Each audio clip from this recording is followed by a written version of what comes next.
Numerical prediction of the ductile damage for axial cracks in pipe under internal pressure. This work presents a numerical prediction of ductile damage for axial cracks in pipe subjected to internal pressure. The three-dimensional finite element methods used to evaluate the G-integral effect of the external radius, the thickness, length crack, the applied load, and the crack position of the pipe were studied. Failure probability is exceeded by statistical analysis for uncertainties in loads and material properties and structural reliability in crack size. The Monte Carlo method is used to predict the distribution function of the mechanical response. Geometrical models. This study presents a three-dimensional finite element analysis of the cracked pipes under internal pressure load. The crack length ranged from 10 to 100 millimeters, and the ratio of the external radius of the pipes varied from 250 to 750 millimeters.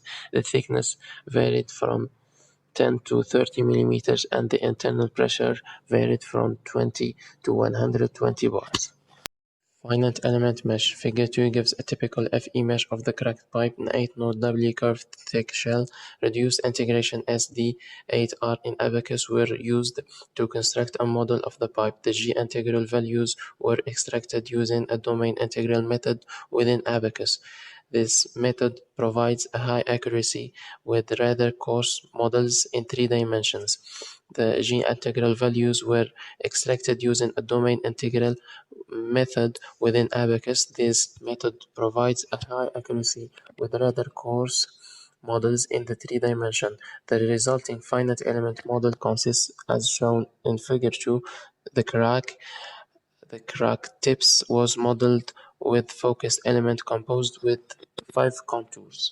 Conclusion. The objective of this study was to evaluate the ductile damage of the cracked pipe for G estimation models used in probabilistic elastic plastic fracture mechanics subjected to internal pressure load. It is based on the engineering G estimation for the ductile fracture mechanics analysis using the three-dimensional finite element calculation of the G integral, the effects of the external radius, the thickness, length crack, the applied load, and the crack position in the pipe has studied.